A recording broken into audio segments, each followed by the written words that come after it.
Mesdames et Messieurs les membres du gouvernement, honorables présidents des assemblées provinciales, Madame et Messieurs les gouverneurs de province, distingués participants, Mesdames et Messieurs, au terme des travaux de la 13e session de la Conférence des gouverneurs de province, je voudrais, avant toute chose, saluer la qualité des échanges que nous avons eus, la franchise qui a marqué nos débats, ainsi que le sens de responsabilité dont chacun a su faire preuve. Je tiens également à exprimer une nouvelle fois ma profonde gratitude à la population de Bandundu-Ville et de Kikwit, ainsi qu'à l'ensemble du peuple du Kwilu pour l'accueil chaleureux et mémorable qui nous a été réservé. En choisissant de tenir cette session ici,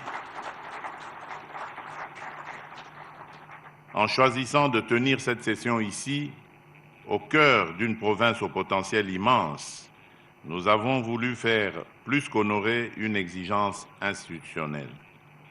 Nous avons voulu placer notre réflexion au plus près du terrain, au contact des réalités, des attentes et des promesses de nos territoires. En ouvrant ces assises, j'avais souhaité qu'elles soient un moment de vérité, de responsabilité et d'engagement collectif. Je puis dire, en les clôturant, que cette exigence a été pleinement rencontrée.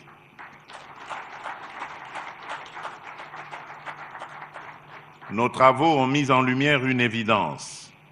La transformation du secteur agricole, halieutique et pastoral ne saurait être regardée comme une simple politique sectorielle parmi tant d'autres. Elle touche à l'essentiel, la sécurité alimentaire, l'emploi des jeunes, le pouvoir d'achat des ménages, l'équilibre entre villes et campagnes et au-delà, la souveraineté même de la République. Cette exigence est d'autant plus pressante que la République démocratique du Congo demeure confrontée à une insécurité alimentaire de grande ampleur. Des dizaines de millions de nos compatriotes en subissent encore les effets et les projections font état de 26,6 millions de personnes en situation de crise ou d'urgence alimentaire au début de l'année 2026. Une telle réalité nous oblige à agir vite, à mieux nous coordonner et à produire davantage avec méthode, constance et responsabilité. Distingués participants, Mesdames et Messieurs, en marge de cette session de la Conférence des gouverneurs, j'ai, à travers mon itinérance dans le Kwilu, pu me rendre compte, une fois de plus, de l'étendue des potentialités agricoles, économiques et énergétiques de cette province. Mais j'ai également identifié les blocages qui freinent son plein essor, notamment l'insuffisance des infrastructures, les difficultés de desserte, la faible fluidité des échanges, la sous-valorisation du potentiel énergétique et plus largement l'ensemble des contraintes qui empêchent encore le Grand Bandundu de jouer pleinement son rôle dans l'approvisionnement de Kinshasa et dans la dynamique économique nationale. Ce constat vaut autant pour le Kwilu que pour nombre de nos provinces, sinon pour l'ensemble de notre pays. C'est pourquoi les solutions que nous préconisons ici ne doivent pas être regardées comme des mesures limitées à une seule province. Elles ont vocation à inspirer, avec les adaptations nécessaires, une approche plus large, appelée à être étendue à toutes les provinces présentant des potentialités comparables et confrontées à des contraintes analogues. À cet égard, les priorités identifiées pour le Kwilu revêtent une portée exemplaire. Et je veux aujourd'hui en réaffirmer avec clarté toute la portée stratégique. La première priorité est la relance de la production agricole dans le Kwilu et plus largement dans l'ensemble du Grand Bandundu. Cette région dispose de terres arables abondantes, d'une vocation nourricière évidente et d'une proximité stratégique avec Kinshasa. Elle peut et elle doit redevenir un bassin majeur de production vivrière, de transformation locale et de création de richesses. Mais une telle ambition ne se réalisera pas par de simples déclarations. Elle suppose des investissements utiles, des intrants accessibles, un accompagnement technique des producteurs, une meilleure organisation des coopératives, des mécanismes efficaces de collecte et d'évacuation, ainsi qu'une véritable logique de chaîne de valeur depuis le champ jusqu'au marché. Mais produire davantage sans pouvoir évacuer, c'est décourager. Produire sans transformer, c'est appauvrir. Produire sans relier les bassins de production au marché, c'est laisser mourir la valeur même avant même qu'elle n'ait été créée. C'est pourquoi la réhabilitation des infrastructures de connectivité revêt ici une importance décisive. Elle concerne au premier chef les infrastructures routières stratégiques, notamment la route nationale numéro 17 sur l'axe Mongata-Bandundu. Cet axe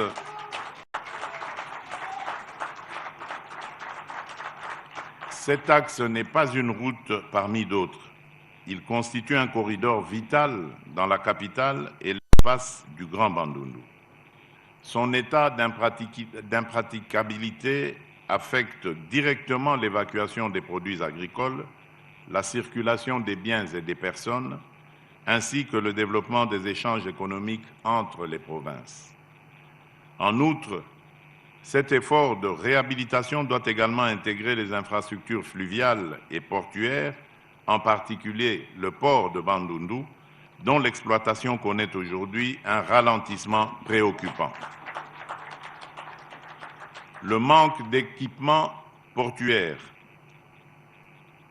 fonctionnels, l'indisponibilité ou la vétusté de certains matériels de manutention, notamment les grues, réduisent fortement les capacités de chargement et de déchargement des marchandises.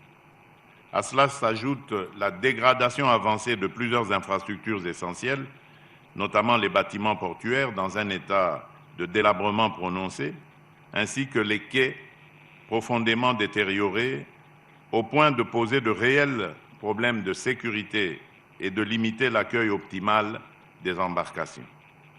Dans une province comme le Kwilu, appelée à jouer un rôle accru dans la relance de la production agricole et dans l'approvisionnement des grands centres urbains, une telle situation ne peut perdurer. La modernisation des infrastructures routières et portuaires doit donc être envisagée de manière complémentaire dans une même logique de désenclavement, de fluidification des échanges et de soutien à la production. J'instruis en conséquence le gouvernement d'engager avec diligence les actions requises en vue de la réhabilitation de la route numéro 17, particulièrement sur le tronçon Mongata-Bandundu, ainsi que la remise à niveau du port de Bandundu et de ses équipements essentiels. J'enjoins également les services compétents à identifier de manière progressive mais résolue les autres infrastructures prioritaires de la région, notamment les routes de desserte agricole, afin de mieux relier les bassins de production aux marchés de consommation et de transformation. Mesdames et messieurs, nous devons aller encore plus loin. La question n'est pas seulement de relier Bandundu à Mongata, la question est de mieux relier les provinces entre elles. La question est de rendre possible une économie intérieure plus fluide, plus cohérente et plus intégrée. D'où la troisième priorité, qui est la promotion du commerce interprovincial et la dynamisation de l'économie locale. Nous ne pouvons plus nous satisfaire d'un pays vaste dans sa géographie, mais fragmenté dans son économie. Il ne suffit pas de relier les territoires à la capitale. Il faut aussi relier les provinces entre elles. Le commerce interprovincial doit être libéré des lenteurs administratives, des ruptures logistiques, des barrières indues, des tracasseries, des prélèvements illégaux et de la multiplication de taxes qui découragent les producteurs et étouffent l'initiative. À l'heure où la ZLECAf nous invite à renforcer les échanges intra-africains et les chaînes de valeur régionales, nous devons d'abord commencer par fluidifier notre propre marché intérieur. Il n'y aura pas d'intégration africaine forte sans intégration économique nationale crédible. La quatrième priorité est la valorisation du potentiel énergétique. L'énergie est la condition silencieuse mais décisive de toute transformation économique sérieuse. Une énergie fiable et accessible est indispensable à l'industrialisation locale, à l'essor de l'agro-industrie, à l'installation d'unités de transformation et à l'attraction des investissements productifs. Là où l'énergie fait défaut, la production plafonne et l'investissement hésite. Là où elle devient disponible, c'est toute la chaîne de valeur qui commence à se structurer. À cet égard, la mise en service historique du barrage de Kakobola représente une opportunité stratégique pour le Kwilu et pour toute la région. Il doit être considéré non comme un projet isolé, mais comme un levier structurant pour l'agro-industrie, la transformation locale, la création d'emplois et l'attraction d'investissements productifs dans le Kwilu et au-delà. J'instruis de ce fait le gouvernement central, en collaboration avec les autorités provinciales, de prendre les mesures nécessaires pour accélérer la valorisation de ce potentiel, en examiner les modalités optimales de développement et mettre en place les conditions favorables à l'investissement dans les secteurs productifs. Ce que nous engageons pour le Kwilu doit ainsi préfigurer une méthode de transformation applicable à toutes les autres provinces. Partir des potentialités réelles, lever les blocages structurels, investir dans les infrastructures, fluidifier les échanges, sécuriser l'énergie et organiser l'action publique autour de résultats tangibles. C'est à cette condition que nos provinces deviendront partout sur le territoire national de véritables pôles de production, de croissance et de prospérité. Distingués participants, mesdames et messieurs, la transformation de nos provinces ne dépend pas seulement des moyens financiers, des routes ou de l'énergie. Elle dépend aussi, et peut-être d'abord, de la qualité de notre gouvernance. Je l'ai affirmé à l'ouverture de cette session. Je le réaffirme à la clôture. La stabilité institutionnelle dans les provinces est une condition du développement. Là où les conflits entre exécutifs provinciaux et assemblées provinciales se multiplient, là où les rivalités de personnes prennent le pas sur le sens de l'État, là où les mécanismes de contrôle sont détournés à des fins de pression, de blocage ou de marchandage, l'action publique s'affaiblit, l'investissement recule et les populations attendent en vain les résultats qui leur ont été promis. C'est pourquoi j'en appelle une fois de plus à la responsabilité politique de tous. Ce dont nos provinces ont besoin, ce ne sont ni des institutions rivales, ni des institutions paralysées. Ce dont elles ont besoin, ce sont des institutions solides, résilientes, qui coopèrent et qui gardent en toutes circonstances le souci supérieur de l'intérêt général et du bien-être des populations. Madame et Messieurs les gouverneurs de province, j'ai suivi avec une grande attention vos différentes adresses et je tiens à vous assurer qu'elles ont retenu toute mon attention. Les préoccupations et attentes et propositions qui y ont été exprimées traduisent à la fois la gravité des défis auxquels nos provinces sont confrontées et la volonté partagée d'y apporter des réponses appropriées. Je demande à Madame la Première ministre, vice-présidente de la Conférence des gouverneurs, de prendre en charge avec diligence les doléances formulées et de s'employer à la recherche de solutions possibles dans le respect de la loi et au regard du contexte particulier que traverse notre pays. Comme vous l'avez justement rappelé, dans notre pays, la production vivrière repose principalement sur les paysans et les coopératives. Ce sont eux qui, chaque jour, portent l'effort nourricier national. À ce titre, ils doivent être placés au cœur de notre action politique. J'attends donc du gouvernement qu'il renforce l'organisation des exploitants, qu'il structure et accompagne davantage les coopératives, qu'il améliore l'accès aux intrants, aux technologies et aux marchés et qu'il veille à une meilleure sécurisation du foncier agricole.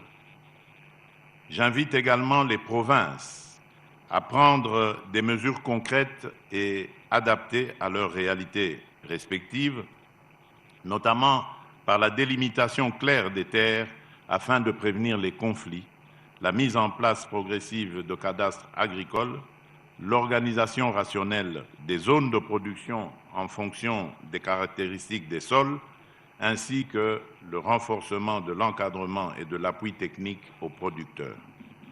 La question du financement du secteur agricole a, elle aussi, retenu toute mon attention. Les ressources existent, tant au niveau national qu'auprès des partenaires techniques et financiers. Mais leur impact demeure encore en deçà des attentes en raison de leur dispersion, d'un déficit de coordination et de certaines contraintes institutionnelles qu'il nous revient désormais de corriger avec lucidité et détermination. J'engage à cet effet le gouvernement à poursuivre la réforme du cadre légal afin de lever les obstacles qui freinent encore l'investissement privé, à finaliser l'opérationnalisation effective du Fonds national de développement agricole en tant qu'outil dédié à la maturation et au financement de projets agricoles bancables et à assurer une rétrocession régulière des ressources aux provinces afin de leur permettre de mettre en œuvre avec plus d'efficacité leurs programmes agricoles. Je veux enfin insister sur un point essentiel. Les recommandations issues de cette 13e session de conférence des gouverneurs de province ne sauraient demeurer dans les comptes rendus ni s'épuiser dans les intentions. Elles doivent être suivies des faits.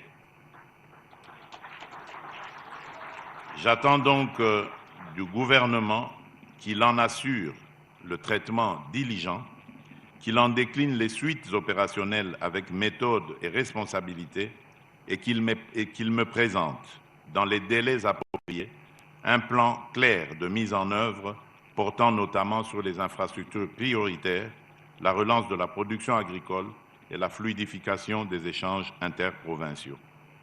J'attends également que les suites de cette conférence permettent l'organisation rapide de l'atelier de haut niveau sur la gouvernance du secteur agricole afin de mieux articuler les interventions, de clarifier les responsabilités, d'améliorer le climat des affaires et de doter notre pays d'un cadre plus robuste de pilotage de la transformation agricole.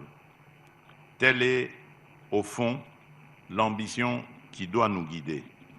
Bâtir une république dans laquelle l'agriculture, l'énergie, les routes, le commerce et la gouvernance ne soient plus des promesses éparses, mais les piliers convergents d'une même transformation nationale. car en définitive, relancer l'agriculture, réhabiliter les routes, fluidifier les échanges, valoriser l'énergie et stabiliser les institutions, ce n'est pas juxtaposer la politique publique. C'est bâtir la souveraineté concrète de la nation.